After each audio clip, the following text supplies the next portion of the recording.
ఓం శ్రీ కామాఖ్య దేవ్యే నమః. దశమహావిద్యలకు సంబంధించి కామాఖ్య అమ్మవారు చాలా విశేషమైనటువంటి ఫలితాలను ఇస్తుంది అని మనందరికీ తెలుసు. తెలుగు రాష్ట్రాల్లో ఈ మధ్యకాలంలో చాలామంది అక్కడికి వెళ్తూ ఉన్నారు. చాలామంది వెళ్ళి దర్శనం చేసుకుంటా ఉన్నారు. కానీ ఏం చేయాలి, అక్కడికి వెళ్ళి ఎలా ఉండాలి అనే విషయాన్ని ఎవరూ తెలుసుకోలేకపోతా ఉన్నారు. కామాఖ్య దర్శనానికి వెళ్ళినప్పుడు 2 రకాల దుస్తులు వేసుకొని దర్శనానికి వెళ్ళండి. ఎరుపు కానీ పసుపు పచ్చ కానీ ఈ 2 వేసుకోండి. ఒకటి కామాఖ్య అమ్మవారికి సంబంధించింది రెడ్, అలాగే పసుపు పచ్చ అనేటువంటిది బగాళముఖి అమ్మవారికి సంబంధించినటువంటిది. ఈరోజు మనం ఇక్కడ కాళీ పూజ నిర్వహించినాము. అంటే ఈ అమ్మవారిని శ్మశాన కాళి అని కూడా అంటారు. ఇక్కడ నవగ్రహాది దేవతలు ఇక్కడ కనిపిస్తూ ఉన్నారు. సో నవగ్రహ దేవతలు వారి భార్యలతో సైతంగా ఇక్కడ ఉన్నారు. అలాగే ఇక్కడ అమ్మవారు కాళీ అమ్మవారు లేదా శ్మశాన కాళి ఏలినాశరికి సంబంధించి శత్రువుల నివారణ కోసము, శత్రుబాధ నివారణ కోసము, భూ వివాదాల పరిష్కారం కోసం నిర్వహించేటువంటి పూజ. అలాగే ఇక్కడ కాళీ మంటపం అంటారు దీన్ని. ఇక్కడ ముగ్గు వేసి ఉంటుంది. సో మనము దశమహావిద్యలకు సంబంధించి కామాఖ్య అమ్మవారికి సంబంధించి ఒక విషయాన్ని నేను చెప్పాలనుకుంటా ఉన్నాను. అదేమిటంటే, ఎవరైనా సరే మనకు ఎన్నో రకాల కోరికలు ఉంటాయి. డబ్బు, వివాహము, సంతానము, రాజయోగము, రాజకీయము, ఫ్యాక్టరీలు, బిజినెస్లు, సో వశీకరణము అంటే జన వశీకరణము, ధన వశీకరణము, వాహన ప్రమాదాల నివారణ, ఆరోగ్య భంగములు, పెద్ద పెద్ద రోగాల నుండి విముక్తి. సో ఇవన్నీ ఉంటాయి.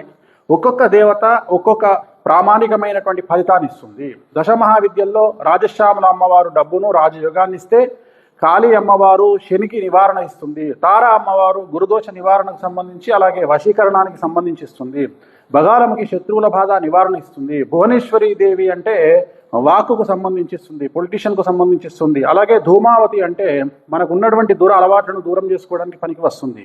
సో మనం పులోమంటూ వెళ్ళిపోవడం కాదు, అసలు మన జాతకంలో ఉన్నటువంటి గ్రహాల యొక్క కారణం, ఎక్కడ సంయోగం, ఎక్కడ నీచంలో ఉంది, రవి, గురువు, శని, నవగ్రహాలు ఏ పొజిషన్లో ఉన్నాయి, వ్యయంలో ఉన్నాయా, 6వ ఇంట్లో ఉన్నాయా, 8వ ఇంట్లో ఉన్నాయా, మనకు మారకుడు ఎవరు, మారకుడు అంటే మన ప్రాణాన్ని తీసుకువెళ్ళే గ్రహం ఏది, ఇవన్నీ అనలైజ్ చేసి ఏ దేవతకు మనం పూజించాలి, ఏ దేవత దగ్గరికి వెళ్ళాలి. దశమహావిద్యలు అంటే కామాఖ్య దేవాలయంలో మొత్తం 8 దేవాలయాలు ఉంటాయి. 3 అమ్మవార్లు ఒక దగ్గర, మిగిలిన 7 అమ్మవార్లు సపరేట్గా ఉంటారు. కాబట్టి ఒక్కొక్క అమ్మవారు ఒక్కొక్క ఫలితాన్ని లేదా 10 ఫలితాలను ఇస్తుంది. కాబట్టి మనం అక్కడికి పొలోమంటూ వెళ్ళిపోకుండా ముందుగా మన జాతకంలో ఉండేటువంటి దుర్దోషాలు అలాగే దుర్పొజిషన్లను తెలుసుకొని వాటిని నివారణకు, మనం కోరుకున్నటువంటి కార్యాల సఫలీకృతం అవ్వడానికి మనం ఎలాంటి పూజలు నిర్వహిస్తే అక్కడ ఎలాంటి పూజలు నిర్వహించాలి, పాంచుబలియా, పంచబలియా, దశబలియా, సో ఏ పూజలు నిర్వహించాలి అనేటువంటిది తెలుసుకొని, అక్కడ నియమాలు ఏంటో తెలుసుకొని, ఆ పూజా కార్యక్రమాలు ఏది చేస్తే మనకు సఫలమవుతుంది లైఫ్ అనేది తెలుసుకొని అక్కడికి వెళితే మంచిది. ఓం బగాళముఖి దేవ్యే నమః.